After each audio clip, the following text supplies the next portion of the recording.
Hello friends, आपका आपके अपने चैनल एमएस स्टडी में स्वागत है। पिछली कक्षा में हम लोगों ने डीएलएड सेकेंड सेमेस्टर प्रथम पेपर वर्तमान भारतीय समाज एवं प्रारंभिक शिक्षा में अति लघु उत्तरीय प्रश्न देखे थे। आज भी हम इसी पेपर में अति लघु उत्तरीय प्रश्नों की श्रृंखला में परीक्षा की दृष्टि से जो महत्वपूर्ण प्रश्न हैं उनका संकलन देखेंगे। तो हम लोग बिना देरी किए हुए क्लास शुरू करते हैं। यदि आप लोगों को क्लास पसंद आए तो लाइक कीजिए, सब्सक्राइब कीजिए और अपने दोस्तों में शेयर कीजिए ताकि उनको भी इसका लाभ मिल सके, क्योंकि परीक्षा बहुत नज़दीक आ चुकी है। और यदि जिन लोगों को फर्स्ट पेपर के बारे में क्लास लेनी है वो प्लेलिस्ट में जाकर देख सकते हैं। सिलेबस के अकॉर्डिंग क्लासें पड़ी हुई हैं।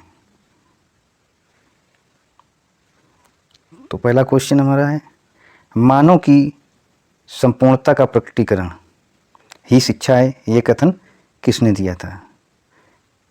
ये कथन स्वामी विवेकानंद जी ने दिया है। नेक्स्ट क्वेश्चन, उपनयन संस्कार का अर्थ बताइए। उपनयन संस्कार क्या होता है? शिक्षा प्राप्त करने के लिए गुरु के पास ले जाना। वैदिक काल में शिक्षा प्रारंभ करने से पहले उपनयन संस्कार होता था। उपनयन संस्कार का अर्थ शिक्षा प्राप्त करने के लिए गुरु के पास ले जाना। नेक्स्ट क्वेश्चन, वैदिक कालीन शिक्षण संस्थाओं के बारे में बताएं। वैदिक कालीन शिक्षण संस्थाएं कौन सी थीं? पहली है टोल, दूसरी चरण, तीसरी घटिका, चौथी परिषद, पांचवी गुरुकुल, छठवीं विद्यापीठ और सातवीं विशिष्ट विद्यालय, आठवीं मंदिर महाविद्यालय और नवीं ब्राह्मणी विश्वविद्यालय और 10वीं है विश्वविद्यालय। वैदिक काल में इस प्रकार की शिक्षण संस्थाएं चलती थीं। हम देखते हैं पराविद्या किसे कहते हैं। पराविद्या यानी आध्यात्मिक या लौकिक विद्या, वह विद्या जिसमें वेद, पुराण, उपनिषद, वेदांत तथा आध्यात्मिक विषय का ज्ञान दिया जाता था। किसमें? पराविद्या में। हम बात करते हैं अपराविद्या। अपराविद्या में लौकिक ज्ञान दिया जाता था, यानी जिस जगत में हम रह रहे हैं। इसमें इतिहास, तर्कशास्त्र, भूगर्भ विज्ञान तथा भौतिक शास्त्र का ज्ञान दिया जाता था। हम बात करते हैं समावर्तन का अर्थ। समावर्तन शिक्षा प्राप्त करके घर लौटना। जब बालक की शिक्षा पूरी हो जाती थी तो वह अपने घर में लौटता था और अपने गुरु को आने से पहले कुछ न कुछ गुरु दक्षिणा के रूप में भेंट करता था। वैदिक काल में कौन कौन सी उपाधियां दी जाती थीं? वैदिक कालीन शिक्षा जब बालक पूरी कर लेता था तो उसको कौन कौन सी उपाधियां दी जाती थीं? स्नातक, वसु, रुद्र और आदित्य। स्नातक जो एक वेद का अध्ययन करने वाला होता था, वसु जो 2 वेदों का अध्ययन करने वाला होता था, रुद्र जो 3 वेदों का अध्ययन करने वाला होता था और आदित्य जिसको 4 वेदों का ज्ञान कराया जाता था, उसको आदित्य की उपाधि दी जाती थी। हम बात करते हैं बौद्ध काल में निर्वाण प्राप्त के लिए कौन सा मार्ग अपनाया जाता था? अष्टांगिक मार्ग अपनाया जाता था निर्वाण की प्राप्ति के लिए। हम बात करते हैं बौद्धकालीन 4 आर्य सत्य कौन थे? कौन कौन से 4 आर्य सत्य थे? पहला दुख, दूसरा है दुख के कारण कि दुख के क्या कारण थे, तीसरा है निरोध यानी दुख का निवारण करना और चौथा है मार्ग यानी दुख निरोधगामिनी प्रतिपदा। हम बात करते हैं पवज्जा संस्कार का अर्थ बताएं। ये बौद्धकालीन शिक्षा में सबसे पहले पवज्जा संस्कार होता था। इसमें शिक्षा प्राप्त करने के लिए घर से बाहर जाना, यानी शिक्षा प्राप्त करने के लिए बालक बौद्ध मठों में जाता था। घर के जो भी परिस्थितियां होती थीं उन सबका त्याग करके शिक्षा प्राप्त करने के लिए जाता था। बिस्मिल्लाह रस्म की आयु बताएं। यानी मुस्लिम काल में जो शिक्षा ग्रहण करने की आयु होती थी वो कितनी होती थी? 4 वर्ष 4 माह 4 दिन। जब बालक 4 वर्ष 4 माह 4 दिन का हो जाता था तो उसको विद्यालय भेजा जाता और वहाँ बिस्मिल्लाह रस्म की अदायगी होती थी, तब शिक्षा वो प्रारंभ करता था।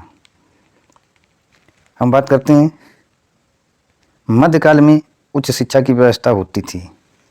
मध्यकाल में उच्च शिक्षा की व्यवस्था कहाँ होती थी? मदरसों में होती थी। और प्राथमिक स्तर की शिक्षा कहाँ दी जाती थी? मकतब में। प्राथमिक स्तर की शिक्षा बालक को मकतब में दी जाती थी और उच्च शिक्षा की व्यवस्था मदरसों में होती थी। तो हम बात करते हैं आगे, मध्यकाल में छात्रों के लिए किन उपाधियों की व्यवस्था थी?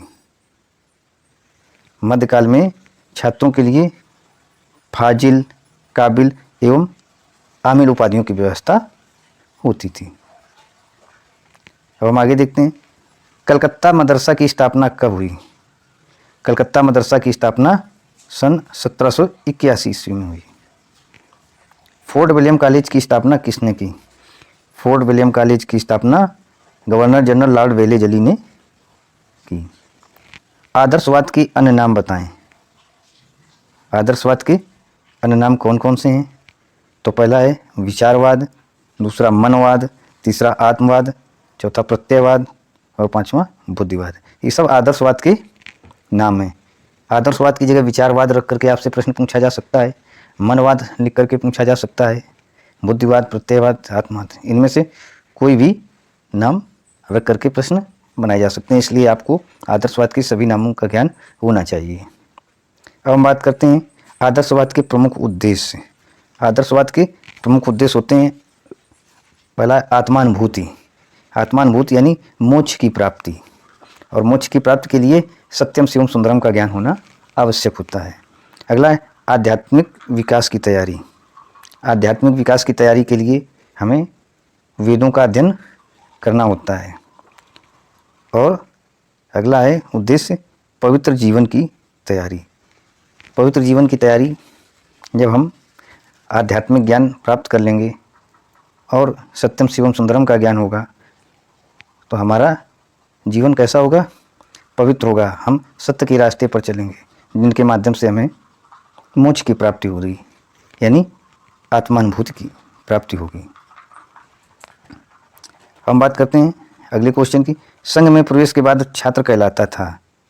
संघ में यानी बौद्ध कालीन शिक्षा में जब संघ में प्रवेश करता था बालक तो उससे 3 बार कहलवाया जाता था, बुद्धम शरणम गच्छामि, धम्मम शरणम गच्छामि और संघम शरणम गच्छामि। इसके बाद छात्र को श्रमण या सामनेर कहा जाता था।